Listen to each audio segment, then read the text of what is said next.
Welcome to Sevlievo for the Bulgarian Grand Prix. My name is Paul Manning. You join us live from the best motocross track in the world, the Gorno-Rositsa circuit here just outside of Sevlievo. MX1 riders getting ready for their first action of the day, race one. We're about 180 kilometers from Sofia, the capital of Bulgaria. We've been coming here since 2002. It's the 10th anniversary as well that the FIA Motocross World Championship has been racing at this Gorno-Rositsa circuit. In MX1, we've seen 5 different winners in the last 5 years. Gauthier Paulin last year on a Kawasaki, Clement de Salle in 2011 on the Suzuki, Max Nagel on the KTM in 2010, Josh Coppins in the Yamaha 2009, David Philippart 2008 on the Yamaha. Yamaha have the most victories here as well in MX1, starting with Stefan Evitz in 2003, and it was 5 in a row for the Japanese manufacturer. Evitz in 2003, 2004, Coppins 2003, 2006 for Evitz, 2007 for Coppins, 2008 for Philippart, 2009 for Bulgaria. Josh Coppins. But magic lives here. Gauthier Paulin was the winner here last year, and he'll be looking to capitalise on the qualifying race victory that he picked up yesterday afternoon around this 1,680-metre long circuit.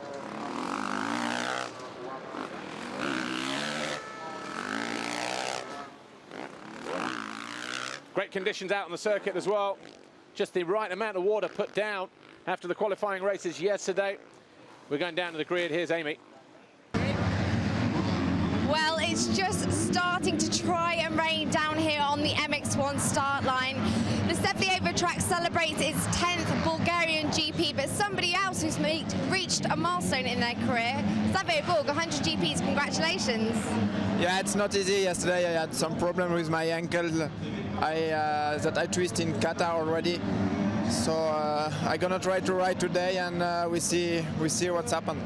And today is your 100th GP. Yeah, I expect another GP for my 100, but it's like this, and I'm gonna try to do my best, and we will see. And is there a particular GP that stands out as being one of the most memorable? Yeah, I make my first podium GP podium here in Sevlievo, so yeah, if I could make the same today, it would be great. That's quite cool. Well, best of luck out there. Right, before we see the first MX1 race, we're going to take a look behind the scenes of the Honda World Motocross team.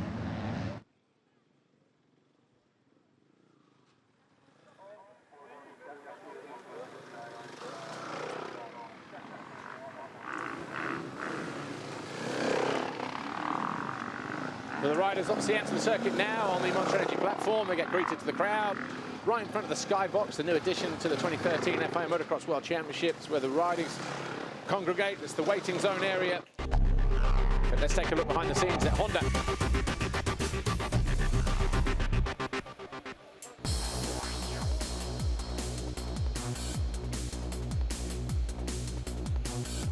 Well, the Honda World Motocross team tackles the Bulgarian Grand Prix at Mandown this weekend. There's Evgeny Bobryshev sits out with a fractured fibula. On the other side of the garage, Max Nagel is almost at full fitness again after a pre-season injury, and then sickness that affected his start to the season.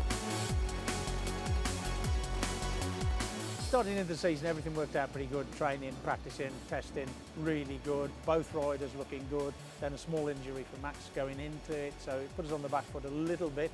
And to be honest, we've been recovering that all the way through for these first 4 races, you know, and hopefully they'll be coming back, and Bobby will be back soon anyway with the broken leg. So injuries, illness is the start to our season. At the moment, obviously not riding here in Bulgaria, then it's a week's rest next week, and then it's into Portugal the week after. Hopefully he'll be okay for there, but you know, we've got to be careful with it, but he's having every bit of treatment we can get him, you know, with the top treatment around Europe. I had not so good results in 2012, but now like I was in one with my bike, I would say, and yeah, I had like different preparation as well, so I was really 100% with the bike and myself. So it's just yeah, just unlucky at the moment. Well, off track, Bobryshev has also been kept busy. He became a father for the first time on the eve of the first round in Qatar. we was lucky. The baby came on 24 February, just 2 days before Leif, and I was really like so happy to see my baby just from the first minutes. And now I'm really like, you know, I don't know, I have lots of motivation for sure. And when I'm back home, I'm so happy, you know, there's little, my baby is there, and I really like, I'm happy, I'm really enjoying my life now.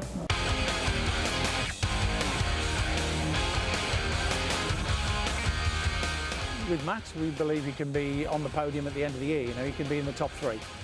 That's without doubt. You know, we know he's fit. We know he can ride a bike. We know he can make a bike to suit him. So, you know, really, we would expect for Max and for Bobby really to be right up there. The fitness level now, I'm, let's say, more or less 80–90% ready, because still missing a lot of riding with the bike. But in total, like I said, it's coming better every race now, and we have a long season.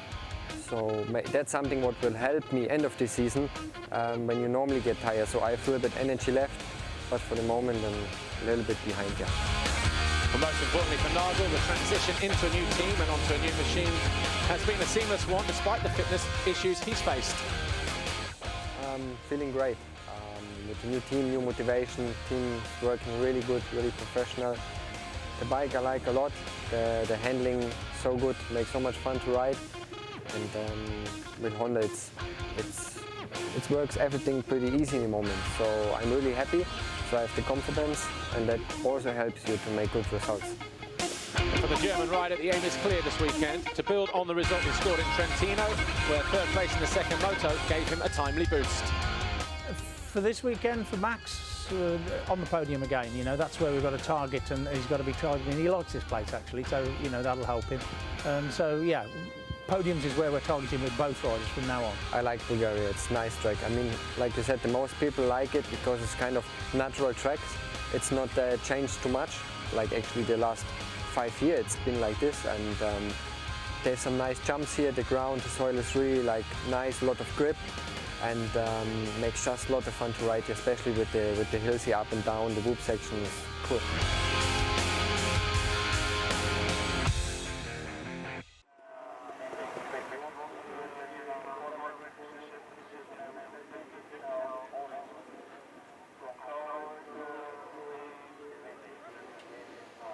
MX1 riders making their way down to the line for their first FIM MX1 race. Adam Wheeler from OnTrackOffroad.com joins me. Adam Wheeler, good to have you here again. Qualifying race yesterday was pretty interesting. Gauthier Paulin, the Kawasaki Racing Team rider, taking his first pole in convincing style. Yeah, hi Paul.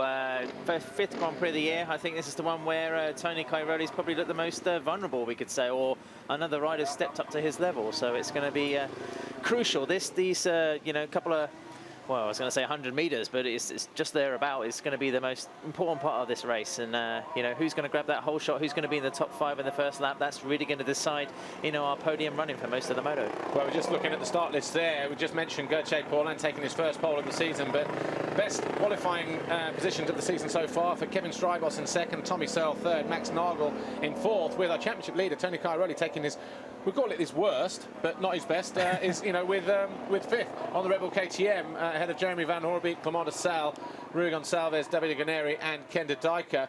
Kevin Strybos there, number 22, Rockstar Energy Suzuki, World MX1. He was fast yesterday, wasn't he? Yeah, absolutely. He's got that Suzuki dialed, so he'll be one to watch for sure.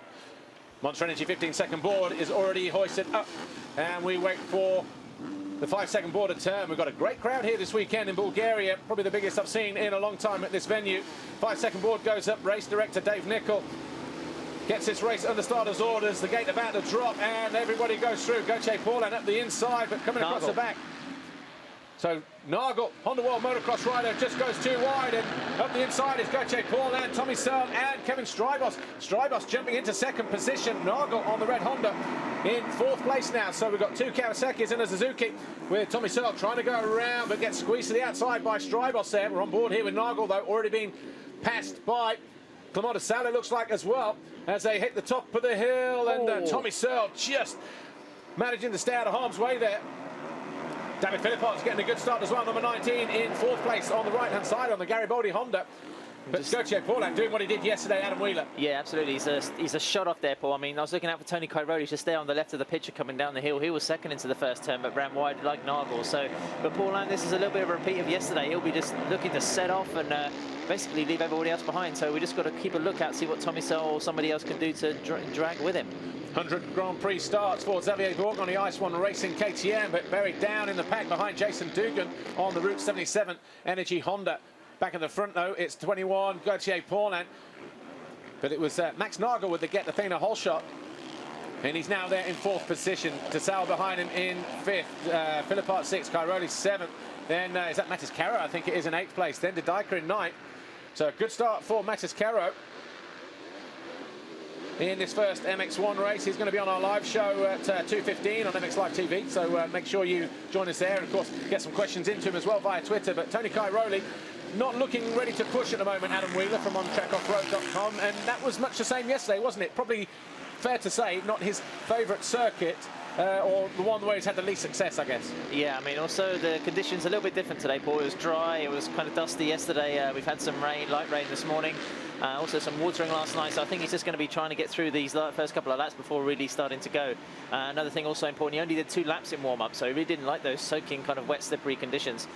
So Gauthier Paulin really is going to be the man to catch. I mean, he's got a couple of seconds lead. Kevin Strybos, this is the 1-2 from yesterday in qualification. It's kind of following the form book at the moment.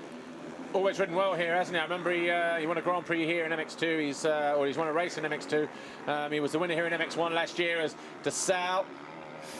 Same run. Round the outside, but then having to back out of the challenge. Tommy Searle just doing enough to keep the second or the leading team rider from Rockstar Suzuki, Clement DeSalle, 25 at bay in 4th position. He was unlucky actually in qualifying yesterday, wasn't he, Clement DeSalle? I think he fell at the bottom of the previous corner on the first lap after making such a good start, and from there he never really recovered. Yeah, I think it was the whole shot yesterday. So, you know, a couple of crashes in the last couple of weeks for Clement DeSalle, so he's riding frustrated. I mean, Kevin Strybos, they both tweaked the engines of those Suzukis yesterday to get a little bit more top speed out of them, just to cope with the conditions here. And obviously like a flatter and faster track. So it seems like Kevin's kind of adapting to that more and more. I mean, the fitness between these guys will come into it as well, because Tommy Searle, we've seen him fading back at a couple of races, you know, as he really got that Kawasaki set up the way he likes it. Well, yesterday Tommy Searle was obviously okay until he made a mistake at top of one of the hills and lost that ground to Gauthier Paulin. He was always about 3 or 4 seconds behind, but he was safely ahead of everybody else. And the mistake that he made in the second half of the race allowed Kevin Strybos to catch him in the end and take that second place from him. Otherwise, I don't think Strybos would have found a way through. But let's not forget, Tommy Searle, a winner here last year in MX2 on a Kawasaki and on KTM in 2008. So. Oh, DeSalle on the inside. He's going to cut through like Anstey did in MX2. Yeah, makes it stick as well, and obviously runs out of the turn just to make sure that Tommy Searle doesn't run it down the inside past pit lane, and DeSalle now into 3rd place. But yeah, of course, Tommy Searle, the 2-time winner here in MX2, and I think it does something for your confidence. We saw Gauthier Paulin is not really had the strongest of seasons at the moment. He's he's 4th in the championship at the moment, but he arrived here yesterday and was fast in free practice, fast in pre-qualifying. He won the qualifying race, and here he is. So already, Gauthier Paulin, you know, the scene was set before he arrived here, and I think a similar thing for Tommy Searle. Yeah, it's a perfect weekend so far. Searle getting good drive there, just being left behind. Cairoli getting a nudge. Yeah, but, and look at that. And Paulin does everything right here, boy. Just tucks up the inside, not too fast in. But we see that every year, don't we? You know, the guys up the inside, they can control it, even if the guys from the middle or 5 or 6 guys over think, yeah, we can still go in, because they then have the tendency to run on. And this is Xavier Bourg's onboard camera shot. I mean, the reason why he's starting so far outside there, he tweaked his right angle yesterday, didn't finish a qualification race. There was even some doubt whether he would start today, so the fact that he's in the moto was already credit to the Frenchman. Yeah, and took his first ever podium here as well. But here's Cairoli and Philippart. There's a mistake. Yeah, Cairoli just taking the position, I think. Yeah, Philipparts was ahead in 6th, wasn't he, on the previous lap? So 2 corners later, Tony Cairoli going through. But be interesting, because obviously Tony Cairoli arriving here 37 points clear of Ken De Dijker in a championship chase. Hasn't got a win here, has he? You know, he's equalled Joel Smet's record last week, 57 wins.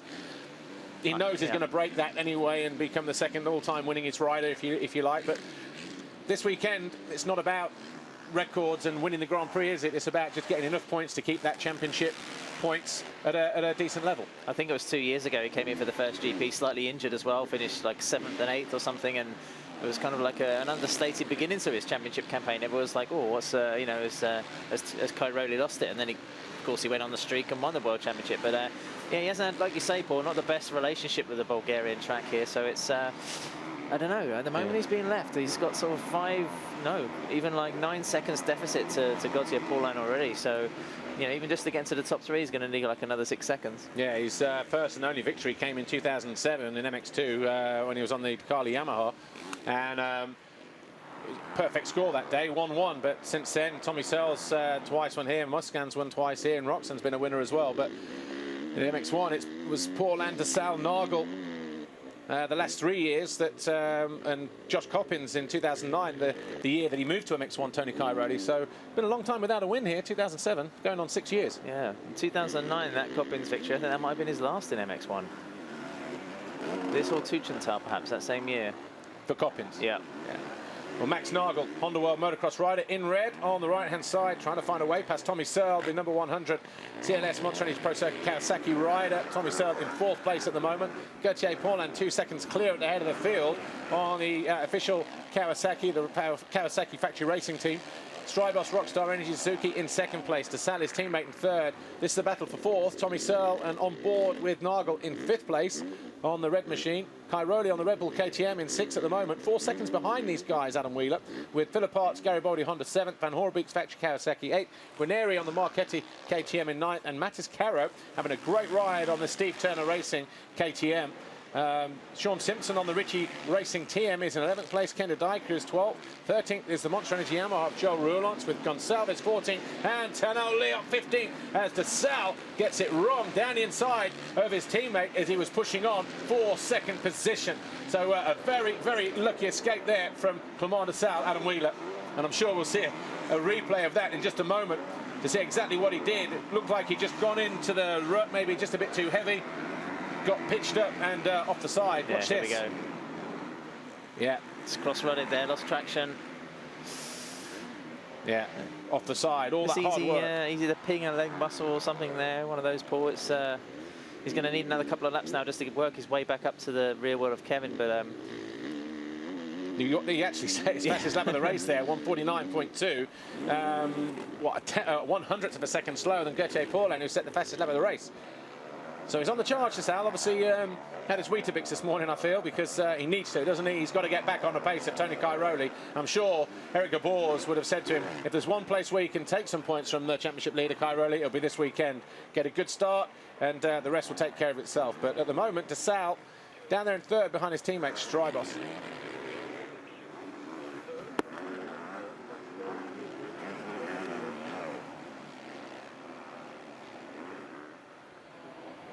Honda World Motocross team look on as Max Nagel, the only Honda World Motocross team representative this weekend for the 2nd week running. Evgeny Bobryshev, Adam Wheeler, obviously picking up that cracked or broken fibula in training before the Arco de Trento Grand Prix a week ago. Obviously wants to get it ready, 100% ready, so he'll be in Portugal in 2 weeks' time, but having to sit out another Grand Prix, got to be disappointing for the guys at Honda in that respect.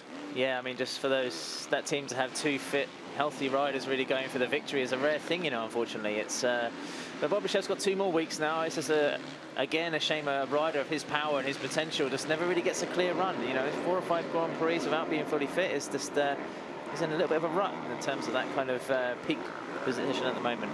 Clement de Salle actually. The Suzuki battle is going to be quite nice. Yeah, well, yesterday it never really materialised, did it? De Salle got passed by his teammate, and he was languishing down.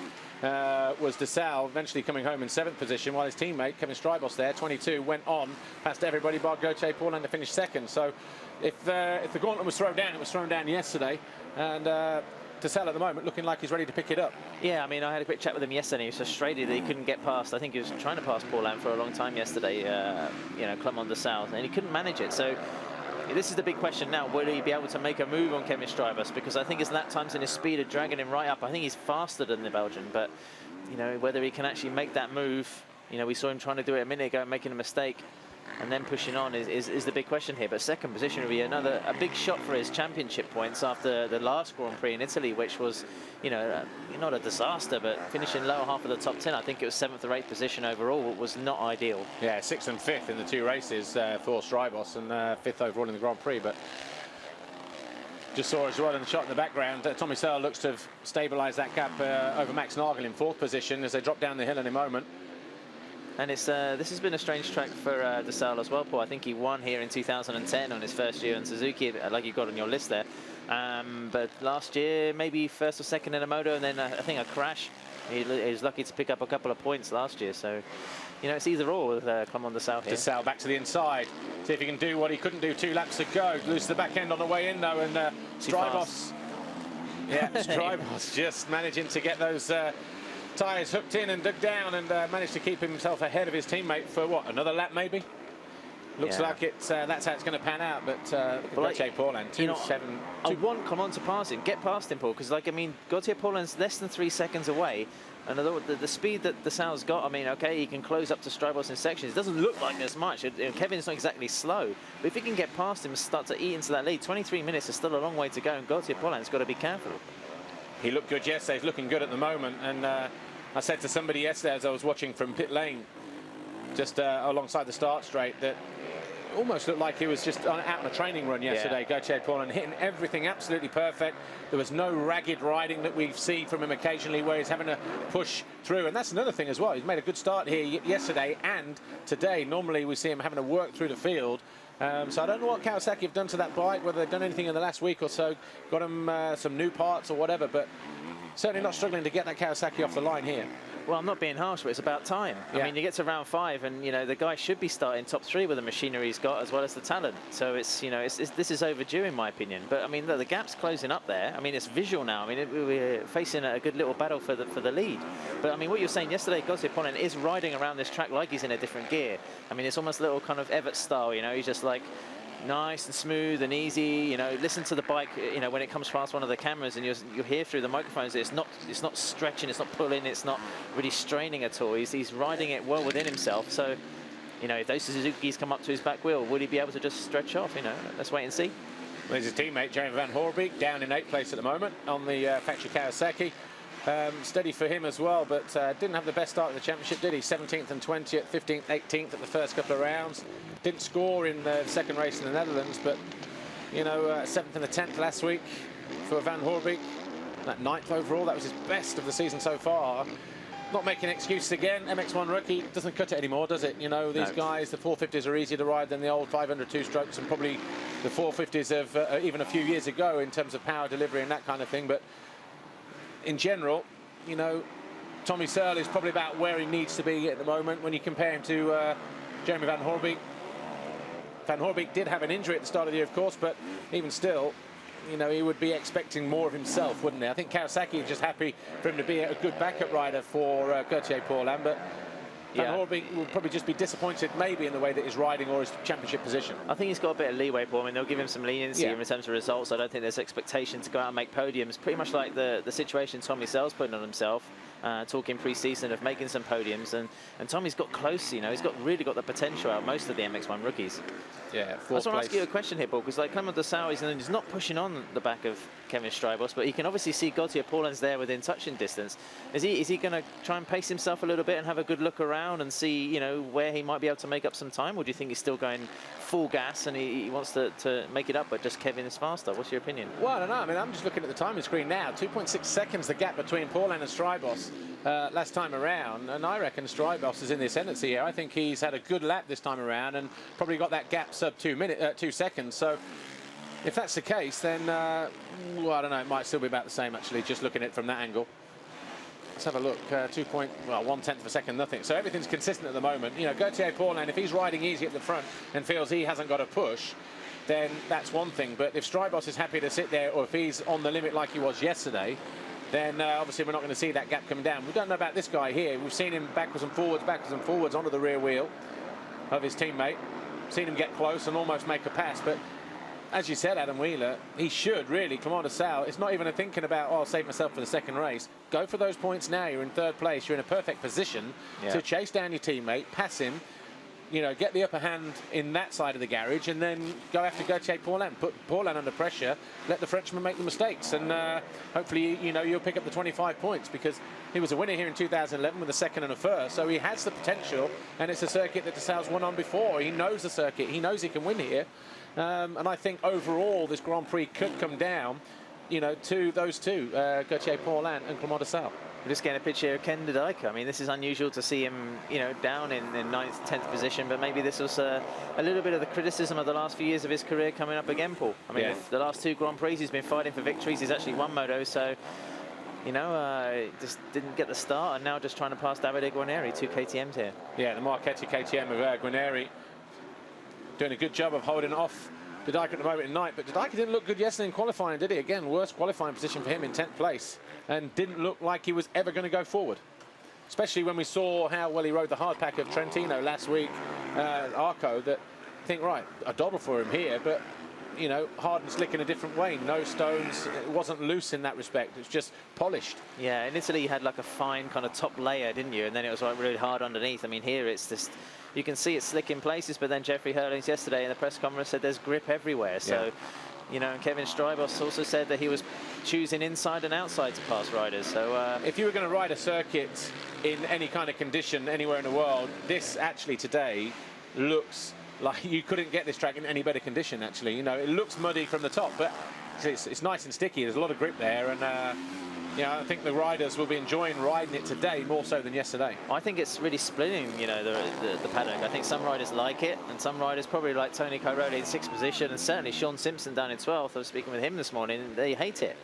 So it's, you know, you speak with Greg Atkins as well, who works on the track. He says that the soil's very difficult to work with here. It's actually very hard underneath. You can't just dig down and rip it, because otherwise it just makes a big hole and that's it. Yeah. So it's difficult. And also he pointed out we're racing here a month later than usual, where it's been drier and it's not as damp and, you know, not as cold. So it's the track's just naturally drying out. If you raced here in August, it would be like a car park.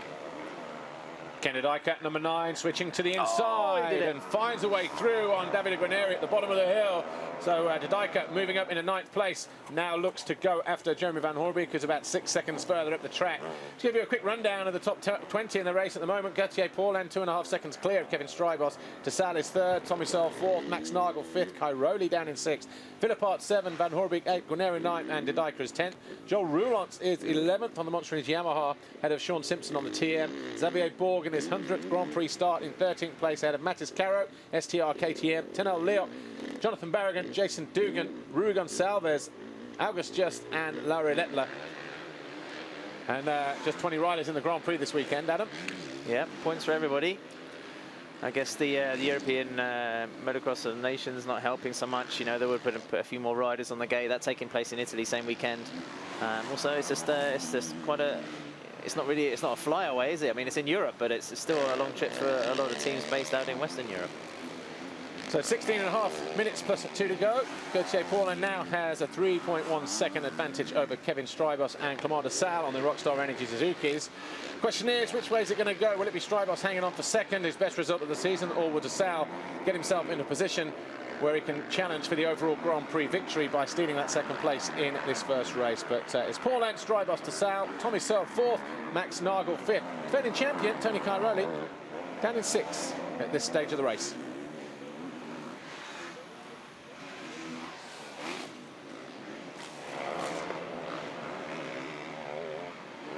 Tony Cairoli, Red Bull KTM, 222. Adam Wheeler, I know it's a long shot, but I wonder if the white helmet and the white boots combo is slowing him down this weekend. Hasn't got the lucky boots on, has he? Of course, we're only joking. No, it's he's clearly just not feeling it this weekend, is he? It's the first off day of the season. That's not too bad after a sort of 4 races and a lead of 37 points. So it's about to give false hope to everybody else, because Portugal in 2 weeks' time, completely the opposite. I think he's won more times there than anywhere else. We're getting ready to go down to pit lane. And, of course, Amy Dargan will be down there in a moment. But Tony Cairoli in 6th, trying to close it in on Max Nagel on the Honda. Let's go down to pit lane. Here's Amy. I'm down in the pit lane with Dirk Grewal. Tony's in 6th, Ken's in 9th. Could we see the KTMs being pushed out of the top 3 this weekend? I hope not. I mean, Ken is struggling a little bit with his starts this weekend, and he tries his best, that's clear, like every week. But for him, it's a tough challenge here with all the uphills and downhills, so I hope he can make his way more up the ranks, but let's see when the race over. Thanks, Doug. Was that a hint towards a 350, perhaps, you know? Just a little bit, you know? Traction, long, fast track. But then, anyway, we'll talk about that in a moment.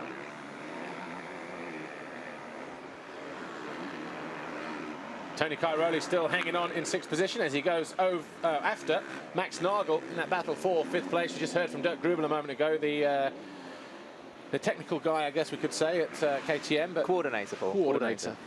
He's not subdued, but obviously not used to seeing Tony Cairoli down in 6th and Ken Dyker in, where is he now, 9th position.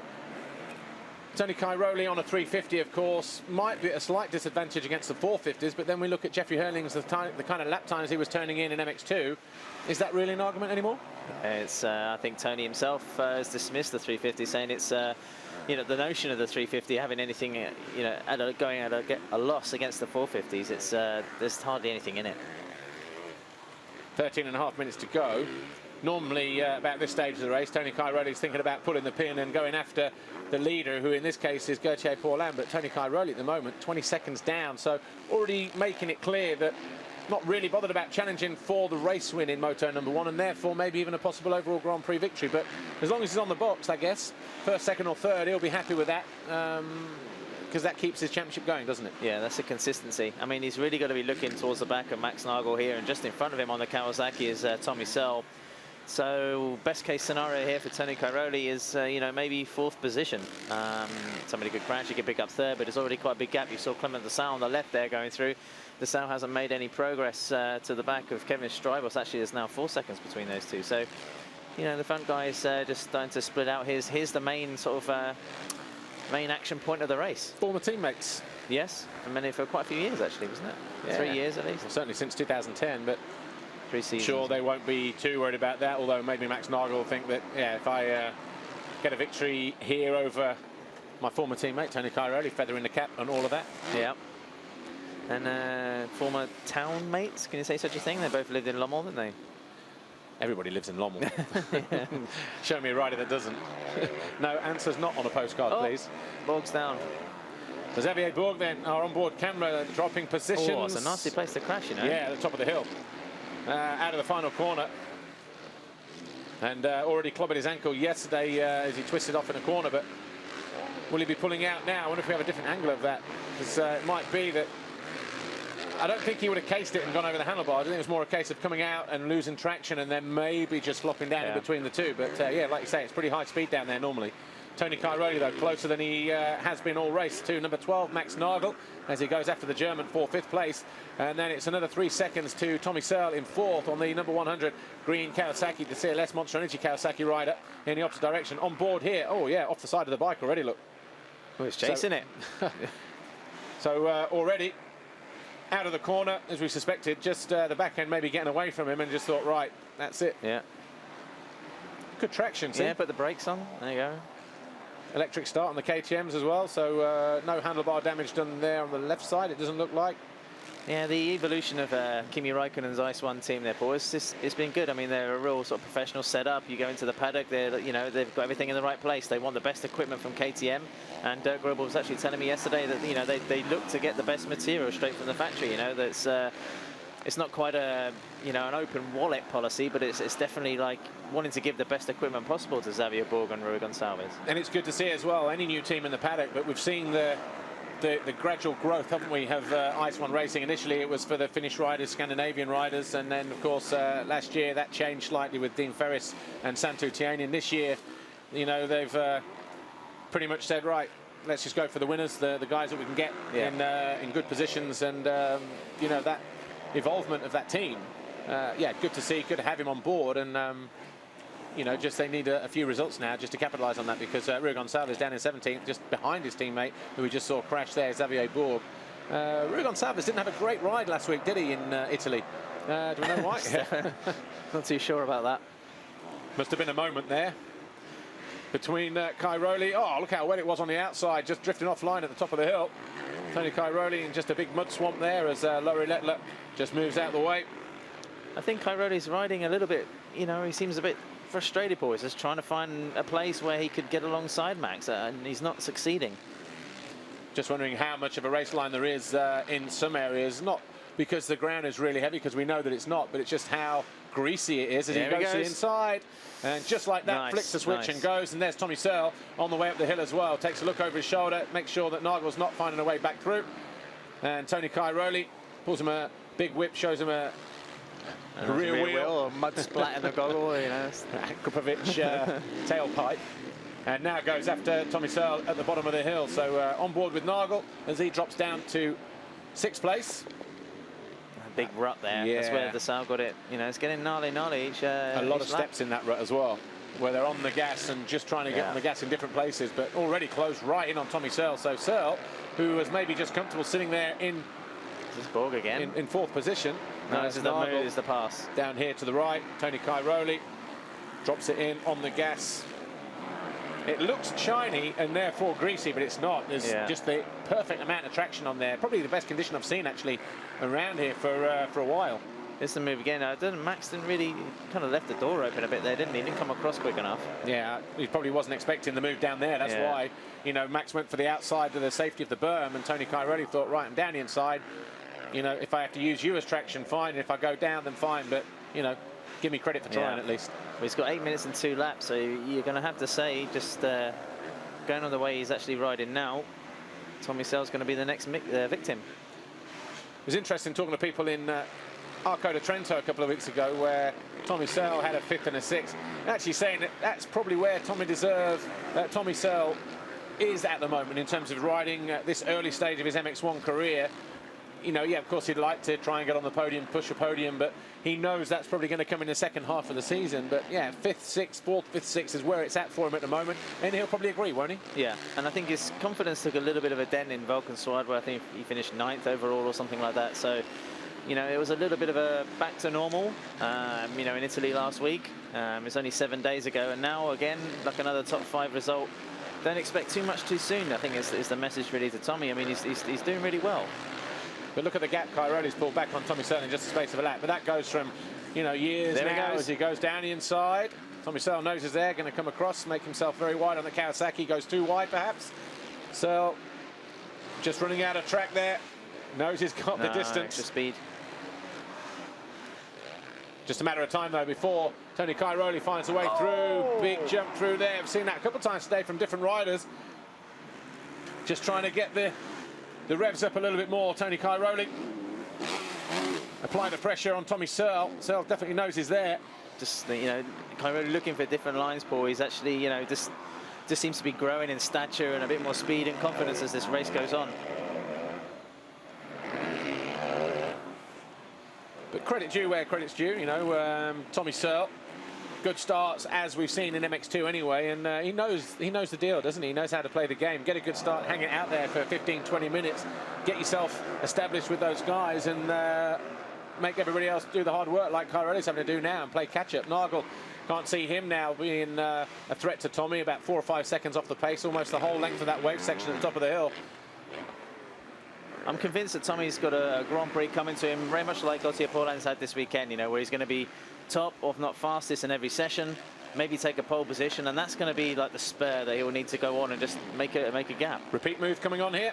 Cairoli to the inside. Tries it. We think he overjumped on the scrub there. Yeah, just got a bit of a kick. Tommy kept tighter as well, a bit more speed than Max. So Cairoli then.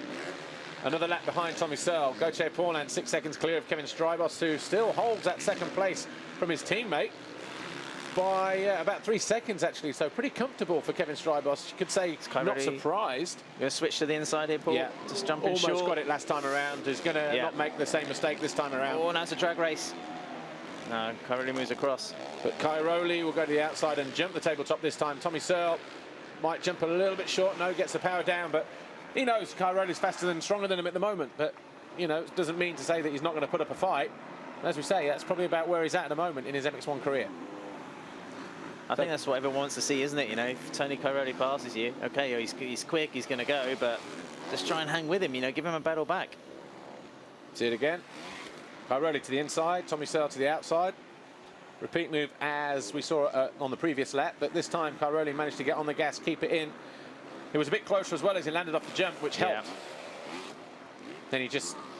It all started from going down the hill, that last corner, just coming down the hill before the finish. Yeah, I think he thought about trying to get over to the inside, actually, but then thought, well, if Tommy goes to the outside, he might get out-jumped again and just undo the work that he's done. But second and third on screen, number 22. Well, that's good we're looking at this, Paul, because it was 4 seconds, but now it's down to 2 again, so...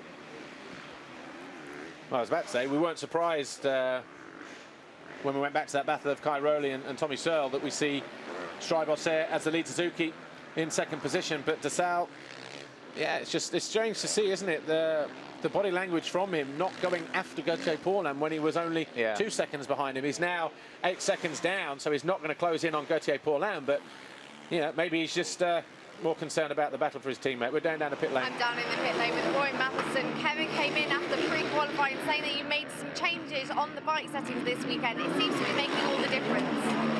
Yeah, actually it was quite a small change, but what we see is that as Kevin's got faster throughout the year, he's needed to just fine-tune his chassis, just little tweaks at a time, just to match his speed really. So basically that was it. Thanks, Roy. So tweaks to Strybos's bike, not necessarily to De Salle's. Was that what you're reading to that, Adam Wheeler on trackoffroad.com? Yeah, I mean, De Salle yesterday said they changed the compression of the engine, and then Strybos as well, that was talking about the engine, just wanting more speed. Didn't actually chat much about the chassis, so I don't know if Suzuki being a little bit coy with some information there.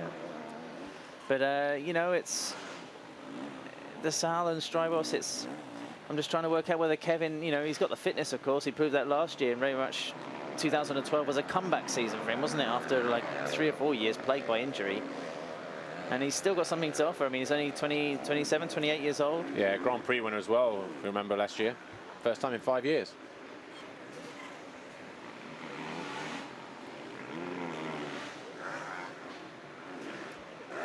From De Salle in third, number 25, Rockstar Energy Suzuki. World MX1 rider as Nagel's out. Oh. Nagel has a problem. He was in 6th place, and Nagel is... right, was it a fall? Was it a mistake? Or there's Didika. Didika's right on the back of him, so Didika was down in 9th place. Philipparts, he's taken another Honda there. But you're right, boys. Is that a crash or a problem for Max Nagel? We'll have a see if he comes through the picture again. He was just ahead of these guys here, so looks to still be ahead. Maybe we drop to the bottom of the hill, maybe go wider. We'll see Nagel going uphill. So Van Hoorbeek and Philipparts didn't find a way through. So yeah, maybe a fall at the top of the hill. Here we go. Yeah, deep rut. Just laid it over, I guess. Yeah, picked it up. Did he get the hand on the clutch in time and not have to worry about starting it? I guess so. He's going to bump it if he's in the top of the hill. Silly crash. Deep rut, so taking his eye off the ball. A couple of minutes to go, +2. Maybe just a loss in concentration. Tommy Searle disappearing ahead of him. And he had a nice gap, actually, to Jeremy Van Hoorbeek. But as we can see, all over the back of him now. So Max Nagel putting himself under unnecessary pressure in the closing stages of the race. David Philipparts had a good start, but then lost a few positions quite rapidly on that first lap. Finds himself in 8th place. David Philipparts, 12th in the championship. He had a 6th in the first moto in Thailand. That's been his best result of the year, other than a 9th in the first race in the Netherlands. So David Philipparts, I know you were championing him and the way he was riding Qatar, Thailand, the way that he was able to come through the field, but another rider who, after 5 rounds, should be getting better starts and really, you know, challenge him for podium. Well, you said it, Paul, just having to come through the field. You know, he's had some clutch trouble on that bike, not the best of luck. But yeah, if you're not starting top 5, then you're going to be down there, bottom half of the top 10, and that's been his problem at the moment. Jeremy Van Hoorbeek, it's good to see him back. You know, a little bit of fitness problems at the beginning of the year, like we're saying, just expectations from that Kawasaki team. But this is going to be a good result from him. Yeah. Only one result inside the top 10, first race a week ago at Trento. So it's like anything, isn't it, Adam Wheeler? You know, you start knocking them in there in the top 5, top 10 positions. That's where you suddenly believe you belong. So if you're at the bottom end there, 9th, 10th, you'll be pushing for 6th, 7th. You get 6th and 7th on a regular basis. You'll be knocking on the door for 5th. And that's maybe what he wants. He just needs one result. Maybe it comes here today in this race or the next race, or maybe it happens in Portugal in 2 weeks' time at Agada. But, you know, if and when it happens, maybe we'll see a little bit more consistency and a bit more urgency from Jamie Van Hoorbeek. But he was on the back foot, wasn't he, even before we got to Qatar with that hand injury? Yeah, there's his teammate out front, now 7-second lead over Strybos as this race starts to wind down. If Gauthier Paulin wins his first race, of course, that will boost Jamie Van Hoorbeek's confidence as well, because they know that bike is a winning machine, and that also boosts confidence. Yeah. I mean, it would just go through the team, really, wouldn't it? I mean, just to defeat Tony Cairoli is already, you know, a little bit of a feat this season. And these two, Paul, I mean, the last lap or two only separated by 1/100th of a second. Dessau was quicker on the last circulation, so this could be a last lap mugging. I wanted to laugh, but I don't. I lied. But that's nothing worse than that. You know, you sit there for the whole motor and then your teammate just comes up, or anybody. It's worse when it's your teammate on the same machinery. You know, you're thinking, yeah, 22 points, and then suddenly you just lose it with a lap to go or a final corner or whatever, and it's just like, man, I had it in the bag, you know. But Dessau certainly showing his intent here, right up on the rear wheel of his teammate. We're 3 laps to go. Paulin will take the 2-lap board as he comes round in just a moment's time, but this one could still go either way, Adam Wheeler. Yeah, if it was round 10 instead of round 5, I mean, I'd even bring into the question of team orders. You know, I think it's quite clear within the team that, you know, Clement Dessau is seen as the championship candidate, if you like. Kevin there just coming back into the squad for this season. So here we go. On the inside, the Cairoli line. Makes the move stick, but doesn't get on the gas early enough, and Strybos going to come over across his teammate. Oh, Dessau. Too much speed in that corner. Oh, and gets hung up in the ruts as well. Another small mistake, but, you know, he hasn't lost too much time. What's the atmosphere like between the two guys? Are they good friends, or is it just a case of the Flemish and the French Belgian and keep themselves to themselves? And will Clement Dessau be sort of like spitting feathers underneath that helmet? Oh, a bit high on the front end there. Is he going to try and come across? Working it around the outside. Certainly you can't knock the determination and effort of Kevin Strybos keeping his teammate at bay, but I wonder if Dessau might just have a word. A little bit of foot peg etiquette there, wasn't there? Wonder if he'll just have a word and say what's going on, because look at that. Strybos right back down the inside. Crowd loving this, and certainly over the other side of the field they will be, but Dessau, I'm guessing there'll be words. Yeah, those two people found a good spot underneath that golden tyre balloon, and they saw him earlier. Up to the inside, giving as good as he gets. Not quite, just locks up. So a lap and a half to go. Battle for second just got pretty intense between the two Rockstar Suzukis. 22 Kevin Strybos and 25 Clement Dessau, who lose the rear wheel on the exit of that turn up into the wave section.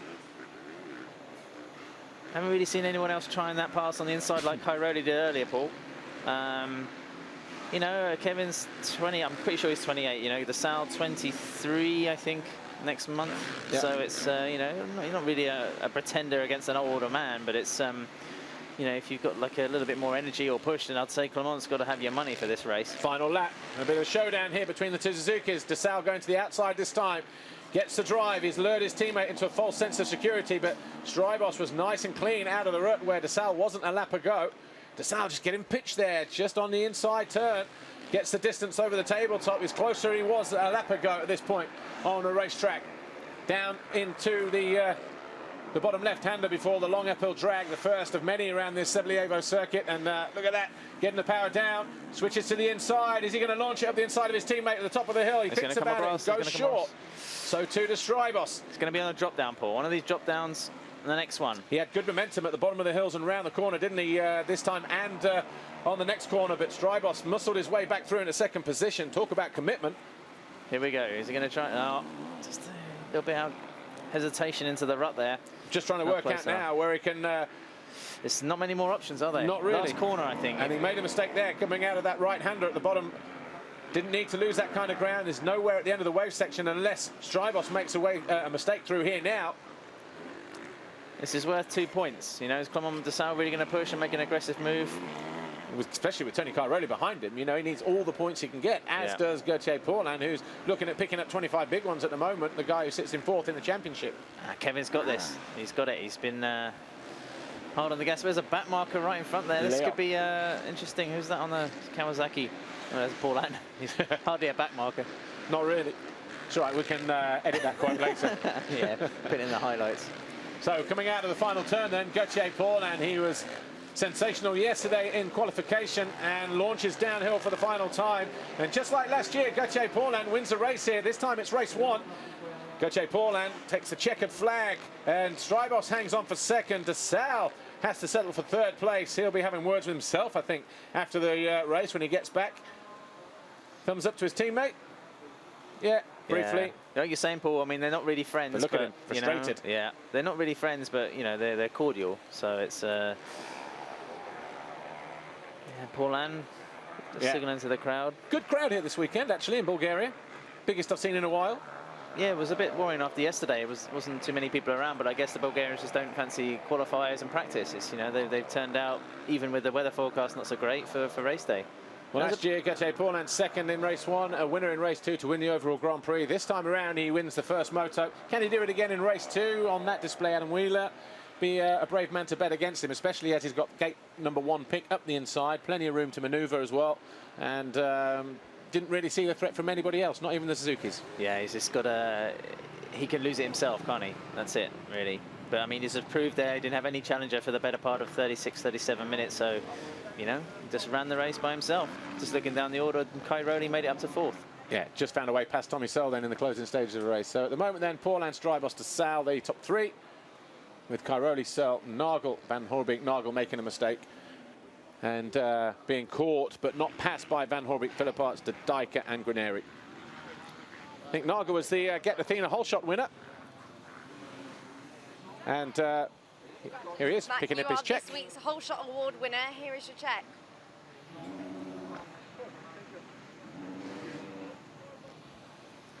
So if ever we needed proof. Incidentally, Joel Roulant, who would have started a little bit further over to the left-hand side as we look at it. Number 34, Get Athena running a new launch device on that bike this weekend. The activation button on the right, just next to the throttle, there's an LED light in the bar pad to say that the device is activated. Just offers a smoother power for more consistent starting, but already with his back against the wall, 34, Joel Roulant, also injured last week as well, so still just trying to keep it consistent at the moment is the young Belgian. Gauthier Paulin, winner in race 1, that was the moment. He took the flag.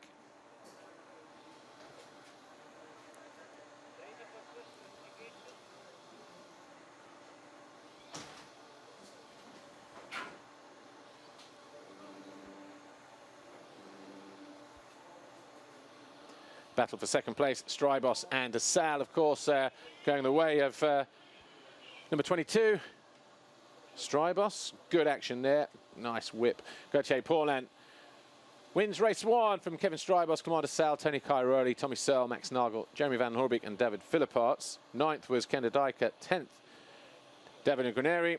Joe Roulant was 11th, 12th Sean Simpson, Mattis Caro 13th for him, Barragan 14th, Gonsalves, Borg, Leok, Dugan, Just and Lettler round out the top 20.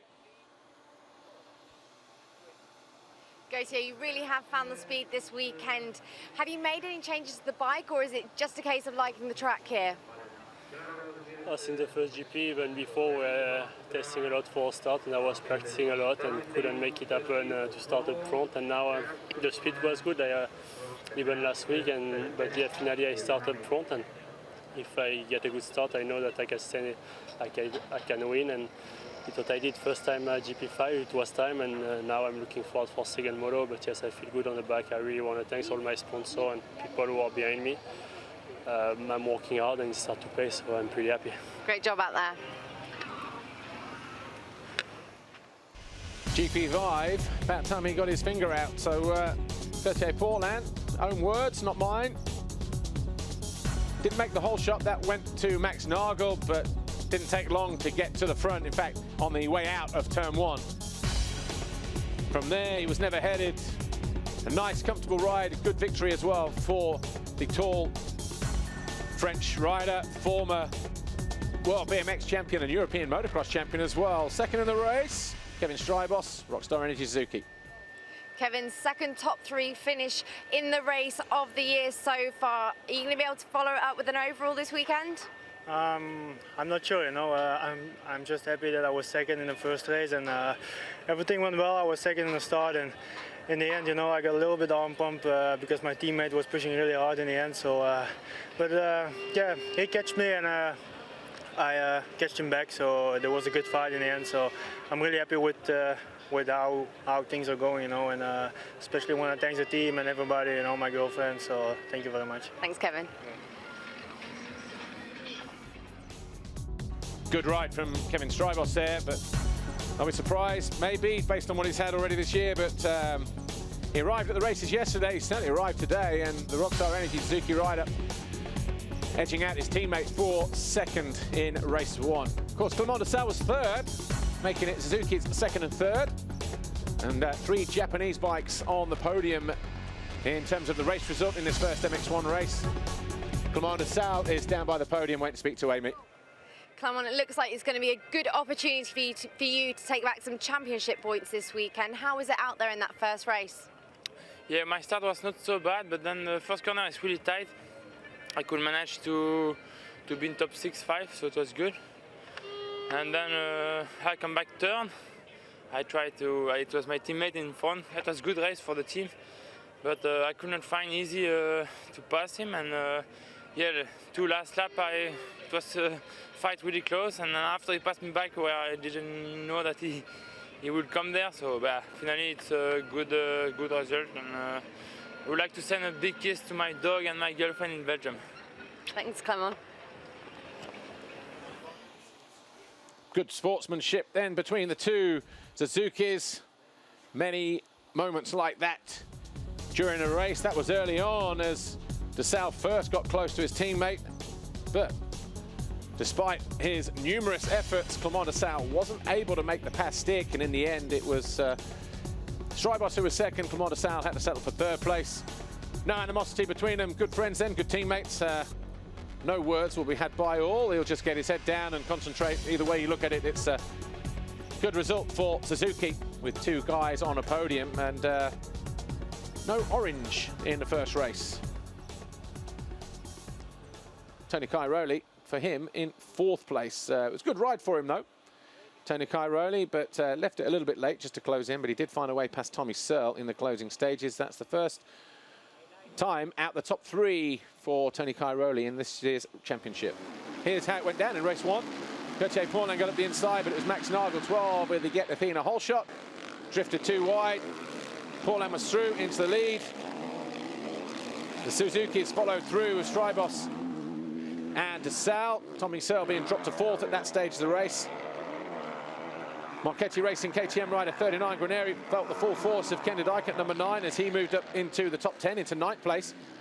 And Max Nagel got undone by Tony Cairoli, being pushed back into 6th place. Cairoli then found a way up the inside of Tommy Searle as the race neared its end. And this battle here was very, very interesting between the 2 Suzukis, Clement de Sal and Kevin Strybos. Strybos, though, eventually hanging on to 2nd, de Sal 3rd, Cairoli 4th, Tommy Searle 5th, and Max Nagel 6th. Despite all the efforts, de Sal couldn't stay ahead of his teammate and had to give way to his fellow Belgian, but it was a win, no doubt about it, for 21, Gauthier Paulin. Of course, Paulin will look to do it again in race 2. As I said to Adam Wheeler a moment ago on trackoffroad.com, it's going to take a very brave man to bet against him. But as we see, sometimes a poor start can result in a little bit more hard work for anybody out there, irrespective as who they are. But he made a good start in the qualifying race to win, and he did the same in moto number 1 here, Gauthier Paulin. So looking good for the big, tall Frenchman from the south of France. Nice look at our skybox down there. Of course, the podium on top of that. That's the waiting zone. That's where the riders pop out. But that's it for us here for now at Sevillievo. Join us for MX2 Race 2 in about an hour's time. Thanks for watching. Bye for now.